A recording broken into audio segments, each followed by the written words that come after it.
අම්මට අවුරුදු 60යි. අවුරුදු 60ක් පන්සල් ගියේ Tamanට නිවන හොයන්නද දරුවට අනාගතේ හදන්නද?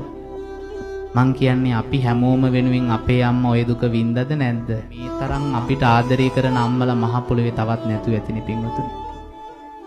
තමන්ගේ නිවන ගැන නොහිතා දරුවන්ගේ අනාගතය ගැන හිතලා දවස ගානේ පන්සල බෝධිය බෝධි පූජාව තියලා පැන්කල නාවල කොඩිවැල් ගැට ගහලා තමන්ගේ දරුවෝ ගැනම හිතපු අම්මලා අපි හැමෝටම ඉන්නවා. මං කියන්නේ අපේ අම්මා ওই ටික අපි වෙනුවෙන් කළා නැද්ද?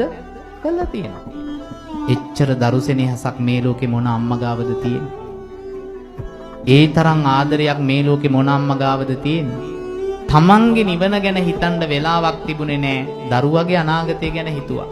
බෝධිය වැන්දනම් බෝධි පූජාවක් තිබ්බනම් සාංගික දානයක් දුන්නනම් පන්සලට බුද්ධ වන්දනාවට ගියානම් මලක් පහනක් පූජා කළානම් වන්දනා ගමනක් ගියානම් අම්මගේ හිතේ හැමදාම තිබුණේ තමන්ගේ නිවන ගැන නෙවෙයි. එහෙනම් මොකක් ගැනද?